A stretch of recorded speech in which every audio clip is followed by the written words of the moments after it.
Are we ready? Here we go.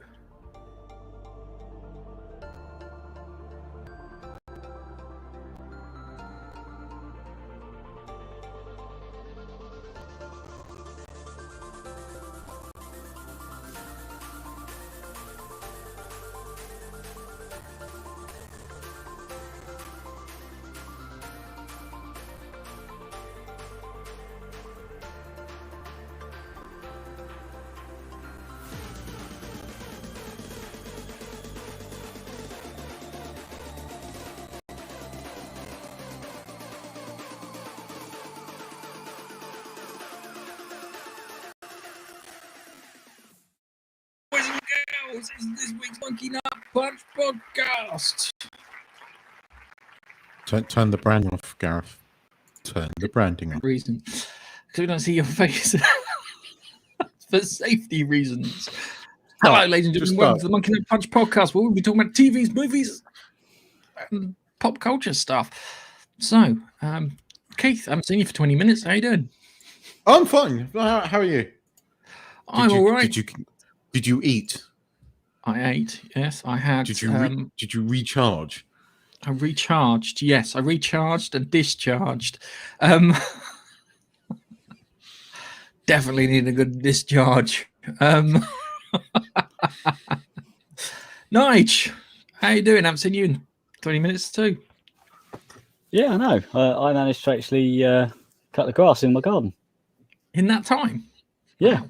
It's not a big garden, Awesome. is it? Very productive. very productive. Just a quick one. Thanks for the love, Chuck. So yes, YouTube is goofing about on bits. So we've got some nice news for you and some good bits this week. So without further ado, it's time to get into the movie news.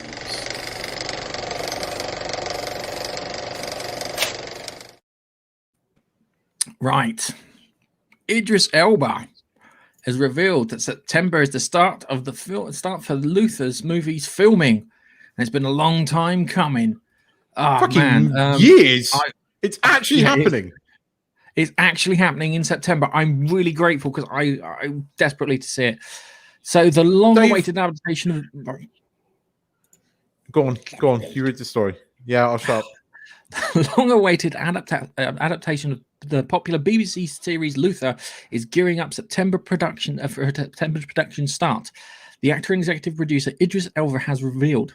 Speaking to Variety on Friday, Idris Elba said, "We're going to production. Fingers crossed in September. I'm excited about it. It's been a long time coming. We're very close to putting the green light on this production," Elba added. Luther's a great TV show. I enjoyed the hell out of it. There's some great bits in there. The one that sticks out for me is when you hear the two lunatics that were playing a game, the twins, and the bit with the petrol station. That felt that was incredible TV. That was I mean, and he went from playing that part to playing relatively good guys in a couple of other shows. There was a cop show where he was a good guy. And he's a very talented actor because the way he just transformed himself, I didn't see that psychotic nutcase that was in Luther. But the thing is, right, I love Luther, but how are they going to do it? Because Luther works best when he's alongside What's-Her-Face. And Alice. The two of them, Alice. And the thing is, well, unless Alice is going to do a Sherlock and come back from the dead, Alice is, dead. I can't remember Alison being dead. Alice died at the end. She killed herself, didn't she? She committed suicide in order to fuck over Luther. And then Luther gets arrested and dragged off. But Alice died at the end. I thought she escaped when they had all the ambulances around at the end. No, Alice. I'm going to fucking watch it now. Oh, man. Oh, dude, it'll be a good rewatch, actually. It'll be a very good rewatch. If we can do that, because that was still a good series. I have to figure out. I don't know. We don't know. Well, she fell from the scaffolding, right? Because I mean, Alice has died twice, but she fell from the scaffolding and she did it deliberately. to fuck with Luther, and then Luther was arrested, and that's how it ended. And I thought, well, okay, if that's where you're going to end the show, it kind of works because Luther was never going to really get the happy ending. But if they're going to make the movie, Luther kind of has to get a happy ending. But it's not going to be a copper. He's not going to be walking around going, "Oh, I'm Luther," because he's going to be banged up, isn't he? I don't know. I don't know. Maybe this is the twist. Yeah, the twist is that she didn't die. He gets to court and he says, "There's no body. How can it get done for murder?" And that's how he gets off. That could be the opening, and then it's like, shit, Alice is out in the world, and then she's playing games with him. That might be the way they do it, which would be cool. It's going to be interesting where and how they take this forward. I kind of liked the way it ended, where the first time that they thought were going to end it, and then they kind of brought it back with Alice being dead, where he threw the jacket off the bridge. I didn't like the fourth season, but the fifth season was considerably better. But the ending left me a bit sort of like, you need to not finish it there because it doesn't feel like the ending. The third season felt like an ending. They were planning on a film before they finished the season off. Yes, and it's just been in production hell as far as we've known all that time. So, well, I'm glad that this is coming because we need it. We need some more Luther. Luther. Right, nice. When it comes to Luther, the big question is he going to eat enough jerked chicken and have black friends? So, according to the BBC's diversity head, I hope to God they don't have any say in it. I really don't, because I just want Luther to be like it was when we left it. Trust me when I tell you this, the BBC is going to be is now gasping to save its life, let alone being cared about people eating jerk chicken. And so far as I'm concerned, the BBC can die. Yes, me too. BBC. And do you know what? That aside, my wife and I, we've got in our town, we've got a place where we can get jerk chicken, and according to the BBC, I'm not allowed to eat that. And no, you're black if you eat it. The thing is, I like jerk chicken. I'm culturally appropriation or whatever. One of the things. Have you ever had jerk chicken? I mean, it's spicy as shit, but I love it. She has a spicy one. I have it without the spice on it. But it's still lovely. Nando's. Just Nando's all the way. It's a bit different. Nando's. I think I might have Nando's. Nando's. The BBC, I'm not allowed to. I'm not allowed to have it. Well, it's we'll have to wait and see if anything comes out on the plot and anything really. Yeah, one of the things I used to love. I used to get jerk chicken from Notting Hill. It's one of the best things about going to Notting Hill was fresh jerk chicken. That and of course all the carnival stuff. But of course, I never went there because I was scared of the stabbings. Had more stabbings during the carnival than any other time of the year. It's like when the gangs decided to, get revenge. Anyway, I'm looking forward to it. I really want it to come back. I think it's a great TV series. If you haven't watched it, go watch it. It's fantastic. Idris Elba is great in it, and I think that it's one of those TV gems. So let's move on. You're listening to the Monkey Nut Punch podcast. Well, I think this has already happened, but it was in my newsfeed. Dave Filoni has been promoted to executive creative director at Lucasfilm. I think maybe we should have a little round of applause for that. Yeah. Yeah. Out of all the people there, when it comes to the Star Wars lore and keeping it there, it's him or George Lucas. I can't think of anyone else in there that likes it. Now, Dave Filoni's done said some stupid things over the years, but we want to congratulate Dave Filoni. Congratulations are due to Dave Filoni for his promotion to new role of creative director of Lucasfilm, joining John Knoll and Doug Chan in the new position. The specifics are unclear, but it would appear to be he's the man behind Clone Wars, the Rebels, Resistance, Bad Batch, and The Mandalorian, The Book of Boba Fett, and other treasures yet unrevealed, and will be overseeing the creative side of the Star Wars saga, which is needed. You need someone who's going to be the lore keeper. I know that what was his Thomas Tolkien, or his name was the guy who looked after Tolkien's estate, Lord of the Rings. He didn't like the Peter Jackson one, but having someone oversee it to make sure that it kind of does match those things, it's not a bad thing, I don't think. It wasn't that he didn't like the Peter Jackson. He didn't like some of the changes that were made, because obviously things happen out of sync of the books, and there were things that he didn't understand why they cut out, like Tom Bombadil and a few other things. But he's passed away, so Lord of the Rings is now shagged. And don't expect this Amazon series to be good. Just seriously, everything I'm hearing, don't expect it to be good. It might be a good car crash TV show to watch, though. Could be. Just watch it for I think Dave Filoni, despite him saying some stupid stuff,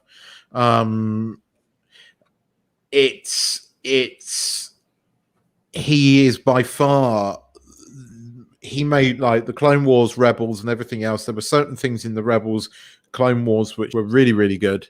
That final season of Clone Wars is an absolute masterpiece. It is absolutely the way Disney should have made Star Wars from the offset. What he's done in The Mandalorian, season 2 of The Mandalorian had really good moments in it. I enjoyed the second season of The Mandalorian, except the spider episode, but that's because I can't do spiders, and I'm a great big pussy when it comes to spiders. But he knows how to please the fans without giving too much. He still serves the story, but he knows when it's time to do something for the fans and when it isn't time to do something no one else at Disney gets. The fact that they've now, by the looks of it, got somebody there that is going to oversee the whole damn thing, it's a good sign. He just can't.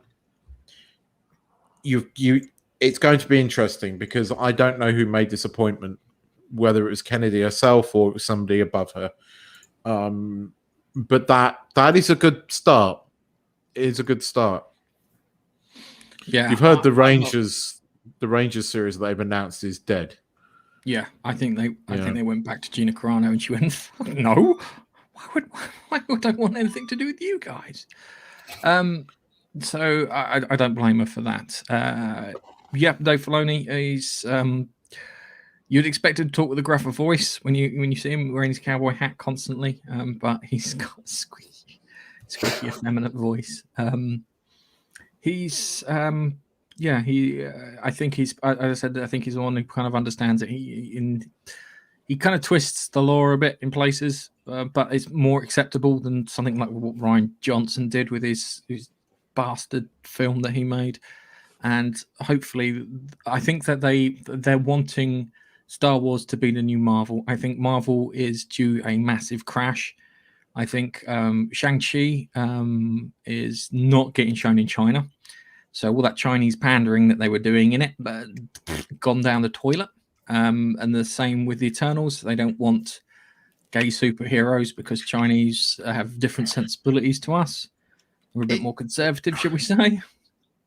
Without going down the Chinese political thing, I'm not going down that road. But I will say this: for a company that is supposedly as woke as they are, Disney, pandering to China, who rightfully or wrongfully has been accused of certain things, just shows that Disney do not give a shit about this wokeness. And that's what pisses me off. It's fake. Because if it was real, they would not be giving a shit about China. They wouldn't. No offense.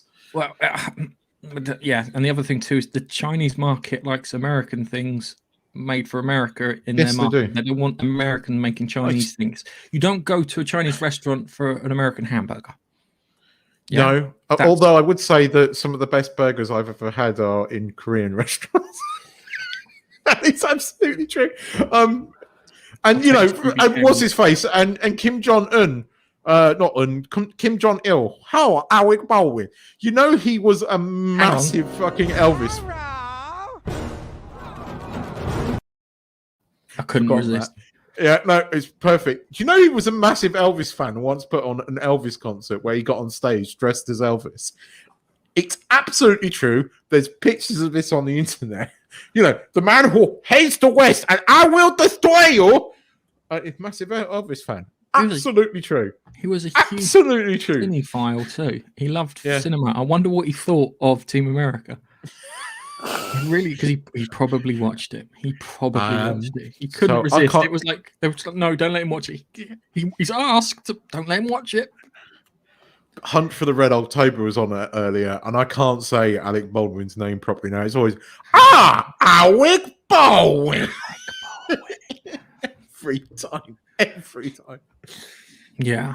I hopefully it'll make a difference. Hopefully they'll put together a plan like in phases with the Marvel Cinematic Universe, which worked initially, but I think that budget restrictions help films, because when you look back at certain films and they had restrictions on how much money they could spend on it, it worked. For example, I watched Terminator Dark Fate, and that looked cheap as fuck considering how much it cost. Considering the budget, if you look at the budget on it, I can't remember what the budget was. It's definitely over 100 million. The Terminator effects are crap. They're better in T3 and they're better in Salvation. And those films are much, much older.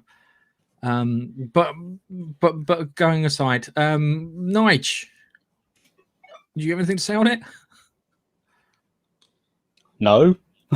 Okay, fair enough. Hi, this is Nigel, and I'm talking in my lovely narrator's voice.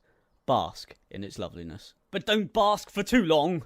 We need your help. Come to YouTube and watch our videos for the love of God. Well, send Keith round to your next barbecue and he'll eat all your food. Toasty! You have been warned. Just before we get into this story. Hang on a second. Before we get into this story. Right, no, you don't get to speak.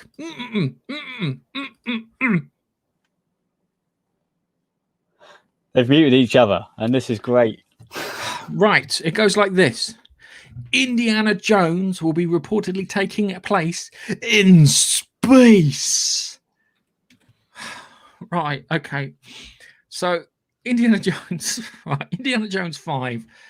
It's now been reported that filming that I've lost the ability to do it. It'll long short of it, Indiana Jones is going to take place during the space race, the civil rights thing, all of that stuff. Yeah, and there's a chance that it's going to take place in space. I think they're going to be Nazis on the moon. I think it's going to be Iron Cross or whatever it was. We've seen that Nazis on the moon. We've seen that. We've seen fucking Hitler riding a freaking They also did zombie flying sharks too. Which was fucking awesome idea. Conceptually, that's brilliant. That's mind-blowing. But Indiana Jones 5 in space. In space. I don't want this to happen. I really don't want this to happen. I'm not entirely sure that this is true. Maybe it's somebody putting this out. But seriously, after the fucking backlash of the Crystal Skull, you would think, let's go back to, going down in tombs and stuff, not messing around with aliens and space again. Hanging around the era of the space race, yes, it's interesting. You've got to move Indiana Jones along. So, yeah, the Nazis aren't going to be the bad guys. The Russians are going to be the bad guys. That makes sense. But no, I'm sorry. If this is absolutely true, it's going to crash, burn, and go. Yeah. And seriously, don't put Harrison Ford in a cockpit, because he'll land it on Mars instead of the moon. He'll land it where they were playing golf on the moon. He'll find that golf course on the moon. He will find that golf course on the moon and plow it straight into that. I guess no time. Well, this is it. Carry On Indy would be better. I would prefer Carry On Indy, I think. And Babs. Love you, Babs. Oh dear. It's insane. I don't know what they're thinking. I've got a feeling that Russians aren't going to be the bad guys. It's going to be the KKK and the Republicans are going to be the bad guys. Even though, if you know history, it's the KKK and the Democrats, which are the bad guys in that period of time. I think they're going to do that. I think I think it's going to be chock full of political bollocks. Well, it could be Nazis again. They've got some remnants from the Third There were supposed to Reich be two Nazi scientists, and I think they were supposed to. One of them supposed to be played by Matt Mikkelsen, if I remember correctly. It's not entirely out of the plausibility because, let's face it, technically Nazis put the Americans on the moon. Yes, Operation Paperclip. Kind of did. You know, the Americans would never have got to the moon without the V-12 rocket scientists, which landed on London. Thanks, Germany. Yep. Really appreciate that. So I can, if it's around the space race, Nazis and Russians, I can see it, but don't put it in space. Don't have Indy going into space. No, just no. He should be getting down and dirty with a little Chinese kid from somewhere. That sounds so wrong. Down and dirty little Chinese boy. I know it was meant to.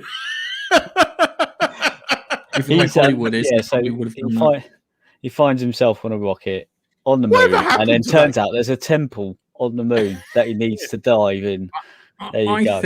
I think what it is he's running away from the Russians, and he climbs into what he thinks is a refrigerator. Turns out it's a compartment on the side of a space shuttle, and then gets launched up into space. Oh, actually, Brett has brought up a very interesting take. Wolfenstein's story would have been better. Nazis find black magic. Do you know there might be, maybe they're going down the alternate universe route where Nazis weren't eradicated. And, they weren't. They were integrated into American society. Operation Paperclip and the moon. It's absolutely true. And some of the stuff that came out about what's his face, Von Braun, and some of the stuff that he did. I mean, I know the whole For All Mankind was being a bit sort of political, but some of the stuff that they covered in that, it's absolutely true. So they weren't eradicated. If it is going to be set in this area, they existed. They were living in America, in Middle America. I think it's, as I said, Republicans and KKK are going to be thrown in there too. I don't know. That's what's going to be. All right. I'm not really. I'm looking far more forward to the Uncharted movie than I am this. I'll be honest. Yeah, this is the death of Indiana Jones. That is the truth. This is going to be the death of Indiana Jones. That's what I should call it, the death of Indiana Jones. But having him end, if you're going to do it right, it'll be him crashing a plane in something. Let's move on. A word's too much for you? Then you should follow us on Instagram. We put pretty pictures out. Thanks. Henry Cavill. Henry Cavill boards John Wick directors Chad Highlander reboot. I can't say his name. I like Highlander, the first one and the third one. I like the third one because if you were going to do a sequel to Highlander, that's the best way of doing it. That you missed one because he was buried in the side of a mine in China. I really enjoyed it, and the thing I remember most about it is probably the soundtrack. Queen did such a fantastic soundtrack for that. It was amazing. I mean, properly amazing. And I can remember the soundtrack more than everything. It's like kind of Who Wants to Live Forever. Is a kind of magic. Yeah. Oh, dude, just brilliant bits of music. So they'd have to, if you're going to do a Highlander, you're going to have to get hold of someone. And the only other band that I know that have done a movie soundtrack as good as the Highlander one is Daft Punk for Tron Legacy. Yes. The only band that I've gone nailed it. I'm trying to think of a band that could fill that gap that Queen did, apart from maybe Queen. But it's going to be Queen and plus that young fellow who's doing the singing, and Brian May, if they can tear him away from his astrophysics. But Henry Cavill as a Highlander, that could be good. I'm just a little worried because it again comes down to pop-up things. It could work. It could work. Well, apparently Cavill has got Scottish roots. He's only found that out recently as he's been doing his heritage. So Yeah. like all good actors, he's researching his role, so he can put it into the film, which is good. He was very good in The Witcher, and he had to have a big double-handed sword. Highlander, similar, big two-handed sword, swinging it about. At least you know that bit's going to be fairly convincing because he knows his way around swinging a big sword, and that's not a euphemism. So, you know, Cavill, he's all right, isn't he? He's not a bad actor, and you know he's going to go all in, and he's a bit of a nerd, and that's brilliant. Yeah. The question is who's going to play the Kurgan? Who's the bad guy in the original film? Yeah, he was Tom Clancy Brown. Sorry, Tom Clancy, the writer, played the Kurgan. Clancy Brown played the Kurgan, who's Zim in Starship Troopers, if you need to remember. He was great. I think the sword. I was listening to someone talk about the sword play. The sword play came across as very theatrical rather than actual sword play. So it's stuff that you do in a theater rather than you do in front of a camera, like swords and the swashbuckling kind of things. Babster put down and said that Batista might make a good bad guy in it. I'm not too sure. I kind of like him a bit too much for him to be the bad guy. He could be one of the people who gets their heads cut off. No, he's retiring, Batista. Is he? No, he's not retiring. He is. He didn't think he was young enough to play. Do you think it's just Guardians Galaxy's retiring? Yeah, that was. Well, I think there's a lot gone on there, and I think he's one of these people that's getting a bit pissed off with the current status of Hollywood, and he's a bit like fuck off Disney, basically. Yeah, he wants. He's like a proper actor who wants his characters with a fucking depth into it. But having watched him in a film we're about to review later on, he's still got it. I love Dave Bautista. Dave Bautista is a nice guy. That's the problem. You're right. He did play a bad guy in Bond, though, and that was pretty brutal. That fight they had with Bond in Spectre was probably the best thing about Spectre. I know I like Dave Bautista. That's the thing. I really do. I genuinely like him. I'd love to meet him. I would like to see a Japanese samurai as the other bad guy. Yes. Because that would work, because you've got the sword aspect of it. Yeah, someone who really knows their swords and knows their fighting and stuff. Sorry, Nigel. Oh, yeah. No, that would be cool. A bit like the Adam character in Heroes, where the myth about his name wasn't Adam. The myth was about something else. Tall down the generations. Turned out it was just some English American bloke called Adam, who it was written about, but the mythology is there for that. Yeah, I saw that one. The Undertaker. Oh, yeah, the Undertaker's come up for retirement. Should be coming up for retirement. I think WWF will be the same, or WWE will be the same without him. He gets knocked down and he sits up in his trademark fashion. I don't know. I'd like to see some clips. I'm eager to see some clips. I do like you. I do really like these films. It's in pre-production. I liked the Highlander one was good. The third one was okay. The second one, no one talks about the second one. The first one sticks in my mind. The other two, not so much. Yeah. See, the third one was a great one because he thought he was mortal and he got in a car accident and his wife died and he lived on. Because there was still one left out because he was buried. I think I'd like to go down the samurai route, or even a Mongol. Yeah. Mongol would do. Seriously, Genghis Khan. Imagine Genghis Khan. You goddamn Mongolian bastards! You knocked out my city wall, so I'm gonna resist. I revert back to South Park again. Okay, all right. All right, let's move on to our next one. Hi, we've also got a Facebook page. Why don't you pop over there and give us a like? You can also watch the live streams on there. Thanks. You want to see any chicken? All right, okay. I pulled this one up because we talked about it last time I think we did it. And Mortal Kombat star Lude Ling criticizes Amazon's upcoming Lord of the Rings series for its apparent lack of any character that looks Asian. Right, hang on. Right, hold on. Just bear with me a second. That's I need to solo myself for this one. Right, okay, it goes like this. Lord of the Rings mythology is based in England because our mythology was wiped out by the French. One of the reasons we don't like them. And being English, don't have very many Asian people there. And on that note, we will continue.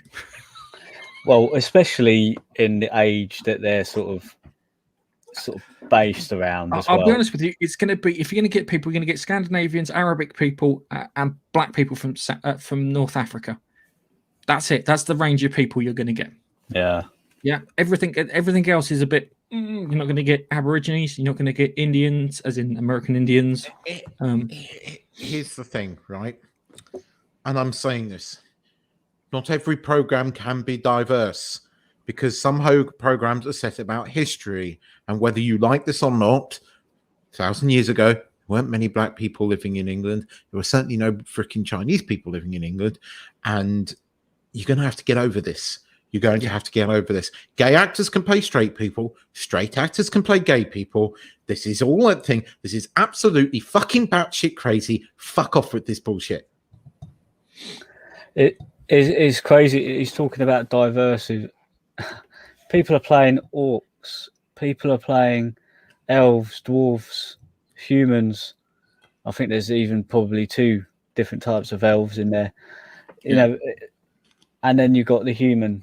But they're all, like you say, it was written by Tolkien, who, in his day, in that day, there was the population just wasn't that diverse. No, it wasn't at that time. And so, if they weren't sticking to the source material in their series and stuff, as like they did with the film, we'd all be pissed off because they're not stuck with the source material. Everyone would be. It's like, what made Lord of the Rings good and the films was they stuck with the source material. Why are they changing it? And then it won't do well. Right, it's going to be a $500 million disaster. Okay, I was just going to say that. No, it's going to be. But I watched something earlier that just. Well, I watched the latest David Copperfield film with Dev Patel, right? And I love Dev Patel. I love the guy. I think I've loved him in most of the films he's in, right?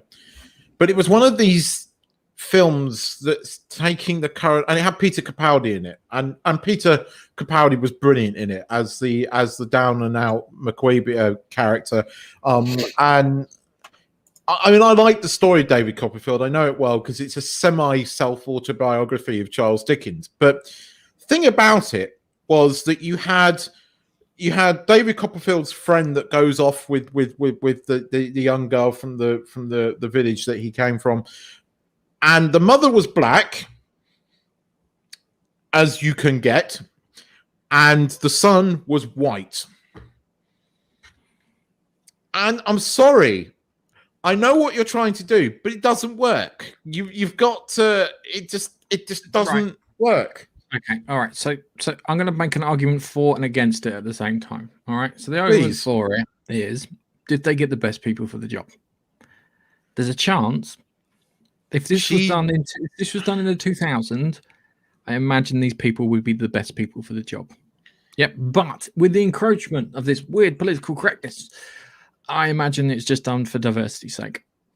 I will say this: the mother was snooty, and she is in the book, and she plays, and you'll know her face. She's an English black actress, but she does snooty unbelievably well. She was the one that was in Luther that screws him over. That tries to get him screwed over. Right, that's who she was. And then you've got like the I can't remember all the names, but it just took me out of it, and it's a shame because I love Dev Patel, and we had Dev Patel playing David Copperfield, and yet his mum was white. But I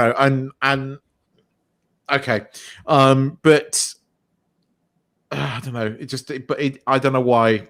And maybe it shouldn't bother me. Maybe I shouldn't see color, but it kind of takes it out of you. But Peter Capaldi was brilliant in it. It's because the current climate has trained us to look at these things in a yes, and I think that's the problem.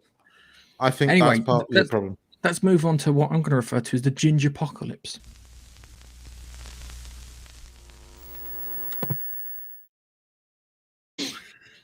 HBO announced new animated Superman series with race-swapped Jimmy Olsen again. That's Why what is he's it done. that we race-swap the ginger characters? This is the ginger apocalypse. So, looking at the image, I'll be honest with you, Jimmy Olsen's the least of my worries here, yeah? We've got Superman here, Clark Kent. For the people listening on the podcast, he's looking very anime blushed, I think is the best way of describing it. And then you've got Lois, yeah? And Lois is looking Latina. like a boy.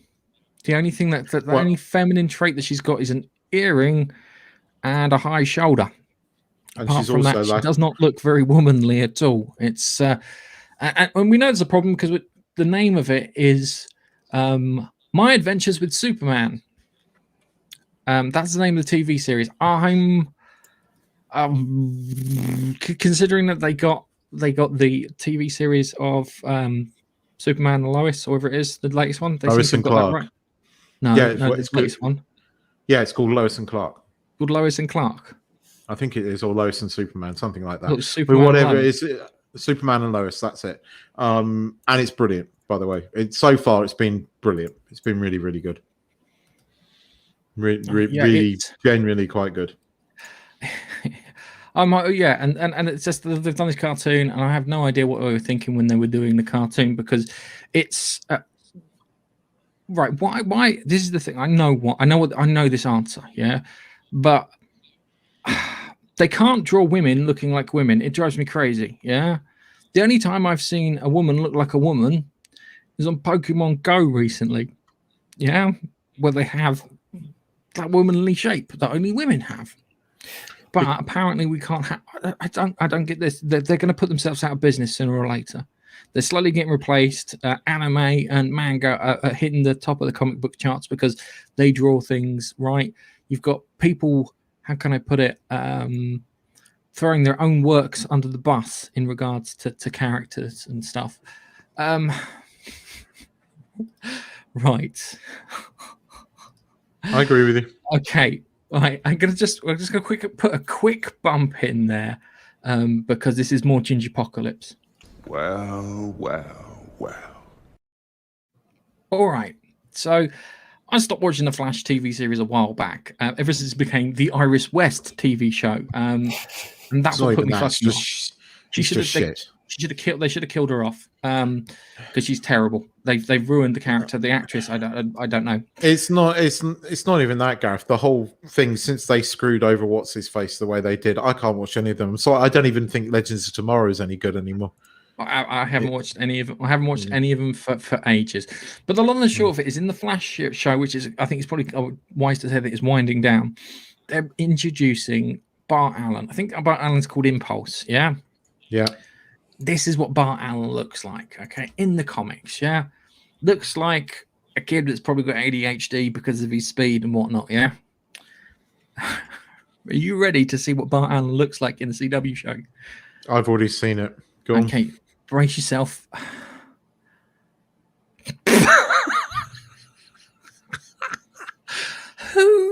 Who thought that was a good picture to print?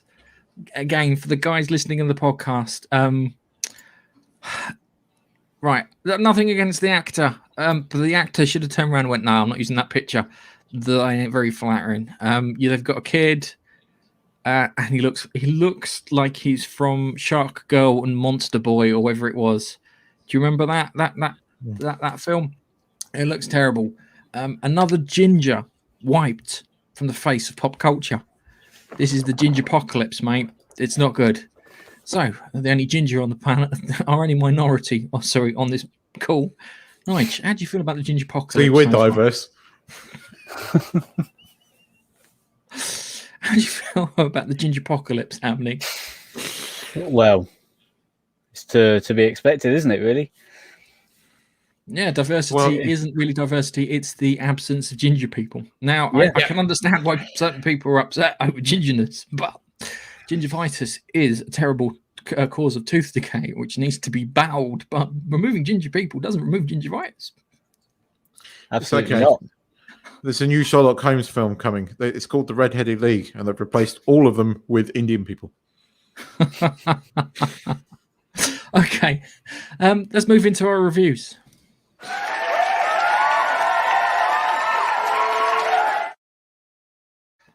Right, first on the board, I watched Mortal Kombat this week. Mortal And- Kombat! I loved it. Yeah. It sagged a bit in the middle. I'll be honest with you. It sagged a bit in the middle. And there's some bits and some criticisms of the film that I think are just dumb. It could have been better, yeah. But if you put it on a balance sheet of pros and cons, it had a lot more pros than it did cons. The biggest con probably is the Cole character. But that was all right. One of the other cons was the beginning bit where Jax goes to face off against Sub-Zero on his own. Yeah. And the criticism is, why would you do some idiot, a guy called Phil Mento, yeah? He turns around and goes, why would you do this? Well, it goes like this, yeah? You've got Cole and his family in the car. You have a supernatural, superhuman guy who can control ice, yeah? And he's not going to stop until he's got someone, yeah? So the long and the short of it is, Jax was being a hero. He was going to save the guy and his family and hopefully, get some goodness going. But it was, it was good. I really liked it. I'm going to let you speak, and then I'll add my bits in, because the first fight, which they put on YouTube, was a bloody mistake. The first fight for Scorpion and Sub-Zero, where they're fighting back in feudal Japan, and it's great because Sub-Zero turns up and he's Chinese, so he's chatting to Thing in Chinese, Scorpion in Chinese, and he's like, I have no idea what you're saying. Well, I'm going to kill you. Yeah. And then he talks back to him in Japanese. That was a great little touch. Yeah. Because it showed him that he was Chinese and he was Japanese, and he kind of learned the language and all that. I love that. That was great. I think one of the things that I suppose one of my cons of the film is, to get anything really out of this film, you have to have known the lore of the game to a certain extent. I don't think it world builds as much. I don't think you needed to. I don't know. I disagree. I think you had to know who these characters were to appreciate it. There were certain characters that didn't really get any kind of explanation, and stuff. And I think it could have done a slightly better job of world building, explaining the different realms and things like that. But look, that first fight is awesome. It really is really cool, and it lasts a while. And then, I had the same criticism going up against Sub-Zero. Why would you go up him against alone? But I knew enough about the game to go, hang on, he's got to lose his arms, which of course he does.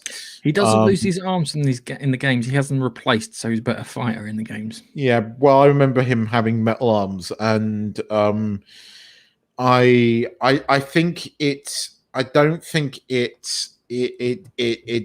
It kind of, you had to have known the characters, I think, to get anything out of the film, and I don't think it did a very good job of world building. But it doesn't mean I didn't love the film.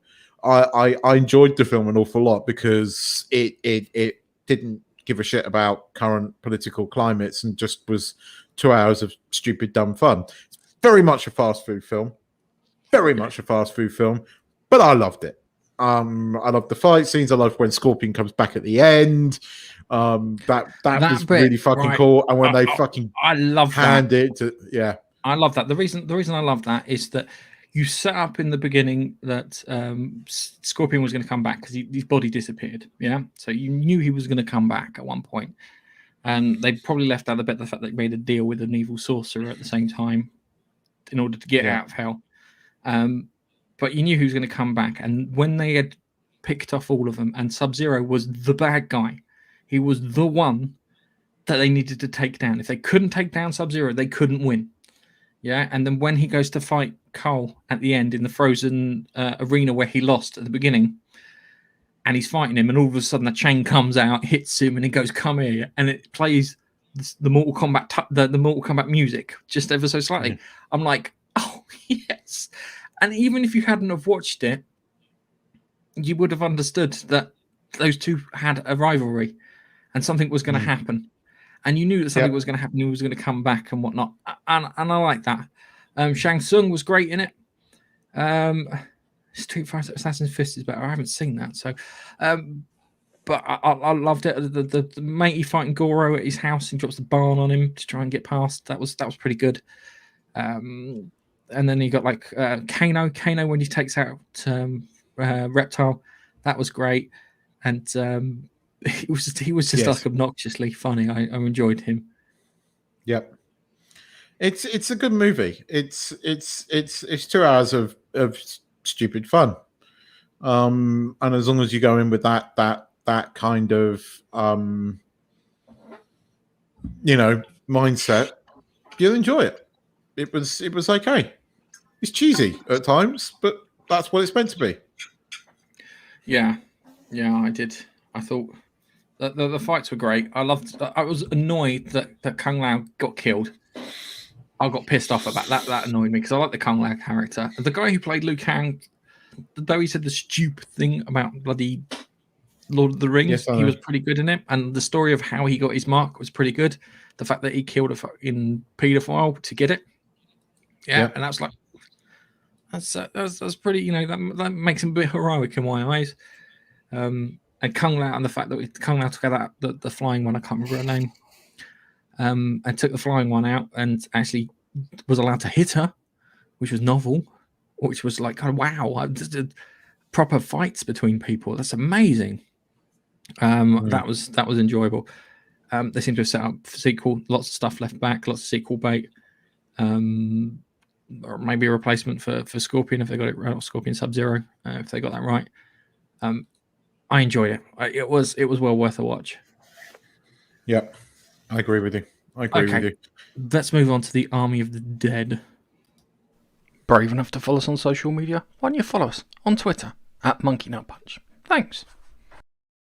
Now, what I'm going to try and do is I'm going to try and do it cheeky because I watched Army of the Dead. And the problem with Army of the Dead was it was aliens. They took the beats from Aliens and they popped it into a film. I'll see if I can just turn the sound off of this because I want to try and bring up some clips from it. So I love Aliens. I've watched that film God knows how many times. And I can recognize when people are doing it. So they did the whole Return to LV-426, or whatever it was. Acheron, I think, is the proper name of the planet in Aliens, and they did that with it. And they set up a few things here and there. And was Tig Notaro originally in the film, or was she put in the film after? Don't know. Okay, because my brother says she was put in the film after they did the film, and then they put her in after and replaced the pilot, which was another character. So I don't know about that one. Yeah, it was. It had that kind of heist vibe. You had the German fellow and the black guy, who I loved. I wanted them both to survive because they hated each other to start with, and then they grew to like each other. And then you had this bit where in the film they go to the vault, and he turns around and he says, "That could be us," and he looks at the dead bodies that were trying to break into the vault. And that bit made me go, "Oh, this could be a bit more interesting than expected." I'm trying to see if I can find it. So, but they didn't really go down that route at all. I found the daughter really annoying. Yeah, she was really annoying. I love the opening to it. Like the first 10 minutes and like the opening credits are really fun. I don't like Zack Snyder's opening montages. They just make me go tense up. I just like it when it just flows. I know what he's trying to do. He's trying to set it up, trying to put a lot of atmosphere in there and a lot of stuff in there, so people have a good feeling for what's going on. But it doesn't quite work. I like the fact that Baptista wore glasses. Yes, that was something that I found really odd because the kind of glasses gave him a sense of imperfection, if that made any sense. Makes sense. Yep. Yeah, he's not a perfect person. That's what he said to me, and it's like a very subtle way of doing it. I kind of appreciated that. But when it got to the end, there's a bit where, if I can find it, where they do the helicopter thing. So if you watch Aliens, there's a bit where Ripley goes back to rescue Newt, And when she gets out, the dropship's gone, and she thinks the android screwed her over. And then the android comes back and picks her up, and did exactly the same thing in this. I want to show it, but I don't know how to get the thing working the way I want it to. But I enjoyed it. It was good. It was fun. I think that I like Zack Snyder when he's not copying comic books. He seems to do much better when he's not copying comic books. He was copying Aliens this time around. Oh, fair enough. It's a very old film now. It's 34 years old. Crikey. 34 years old. And, you know, if you're going to copy from the greats. It's good. I enjoyed it. I got annoyed when Matey at the end looked at his thing and went, "Oh, I'm fucking bit." And he was bit by one of the alphas. So he's kind of set up some sequel bait there. Boss's Mush Baptiste, a great actor in it. That was good to get the bad guy in it who was pretty good. And then you had the others in there. I loved it. It's worth watching, especially on Netflix. Because it's not like it's you're only going to pay in time, and if you don't like it, you can just switch it off the moment you don't like it. It does do what Aliens does, where it keeps the cast alive right up until toward the end, and then everything breaks out and kills them all off pretty much in one big hit. And that was fantastic. I like that. Yeah, it was good. When the army came in, it was pretty good. The nuke at the end, that was a bit insane. Right, hang on a second. I like the fact there was a reference to Donald Trump in there, where it's like kind of moved it up a day because it'll be cool. I love that because it was just like, okay, that's very Trumpian. And it's like, no, fuck it, do it early, and it's like, oh great, that's not what we needed. That was I think that was a bit of a Trump reference, but and we want to do it on 4th of July because that would be unpatriotic to nuke America. So yeah. Okay, yeah. Let's move on to let's do stories just for the what the fuck.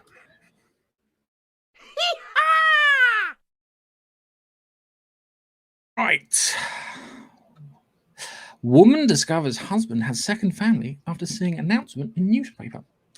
A woman was stunned, a TikTok user, after she responded to a video asking for people to share how they found out that their ex-spouse was cheating on them, and it's pretty brutal. A woman spoken out about the savage way she discovered that her husband had been cheating on her and had another family. You always hear these stories of these people who've got like two families on the go at once. And how? TikToker, I will not say her name, asked fellow users to share how they found out their ex-spouses were cheating, and one woman definitely delivered. Mum of 4, who remained anonymous, claims that she found out the truth about her husband infidelity after seeing a birthing announcement in a newspaper with his name listed as the dad. In the video that had been viewed more than 220,000 times, she declared, "I have a great story before going on how to explain how a marriage for 10 years allegedly ended. While she was in the office, she spotted something suspicious in the newspaper that she was reading." I'm not going to say anything there. At the time, the newspaper, the long and short of it is, he published his kid being born, and he got oh my god! Just schoolboy, dude, schoolboy. Bad enough with one wife. Why would I want two? That was probably not him doing the announcement. It was probably her side of things, because he probably never told her that he was married already. And so she's gone and put the announcement in there going, "Tell all her mates." Yeah. And I always say to my wife, I'll never cheat on you. You'll know I never cheat because I can't be asked with nagging in stereo. Yeah. Okay. So the next one is this is the funniest 911 call ever. I hope this is good. So here we go.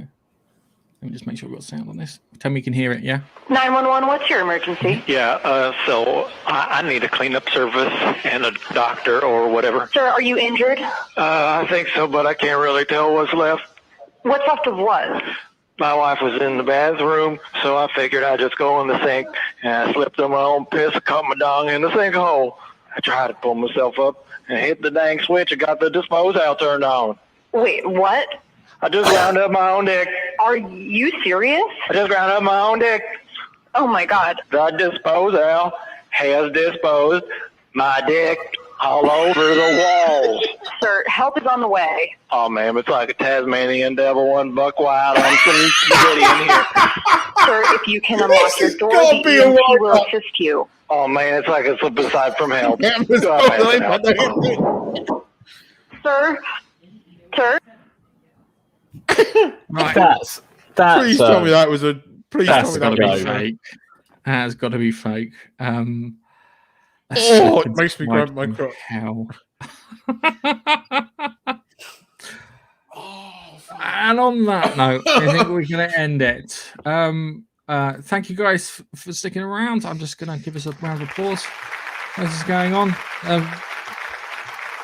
Keith, you can find Keith on 2K Dronings every 2 weeks. And Nigel's starting up a channel with silent gameplay or whatever you want to call it. AMSR Gaming. I'm gonna no commentary gameplay. I'm going to be putting out the odd video here and there. I put out an unboxing video this week, and I've got another one about theme tunes, which I'm planning on putting out next week. So Don't keep an eye worry, out he's for those. written the theme tune. He's sung the theme tune. Like the theme tune. This is, trust me, when you get to this one, you'll go, "Oh my god, if I've done it right." It's something that amuses me. I hope it amuses you. And on that note, it's guys, say goodbye. Goodbye. Goodbye. And we will catch you on the next podcast. Where's the ending one? That one there.